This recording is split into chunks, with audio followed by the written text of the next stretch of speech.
My job here in Borneo is to make conservation films, specifically, of course, about endangered wildlife. Those are the ones that are in the most need and under the most threat.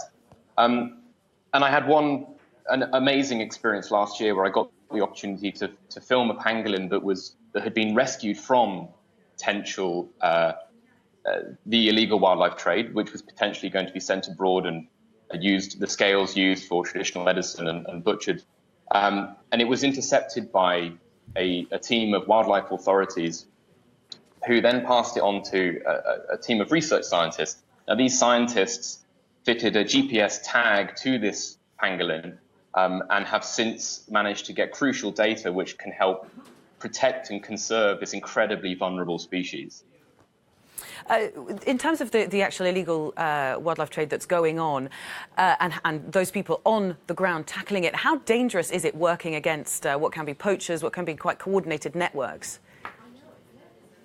No, absolutely. I'm sure it is. I mean, as in my role, I'm normally following the lead of these authorities who are trained to sometimes almost a military level to be able to intercept the poaching networks and the trade networks.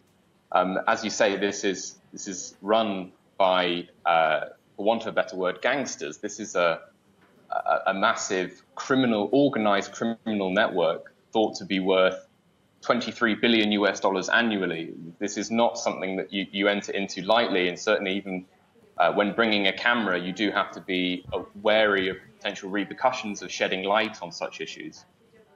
And a conference in London kicking off today is all very well, but do you think that will have the impact required in far-flung places like where you are now? I mean, potentially. Firstly, I think it's brilliant that this is being brought to the forefront of global discussions. This wildlife trade has grown rapidly in the last 10 years, but very little has been actively done to try and reduce it.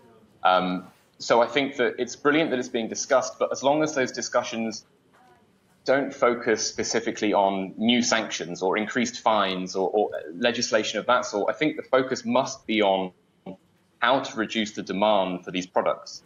Because by reducing the demand for the illegal wildlife, be it in body parts used for traditional medicine or live animals used in the pet trade, by reducing that demand, you really do reduce the problem entirely, and there's no need to up jail times or fines for people caught up in it.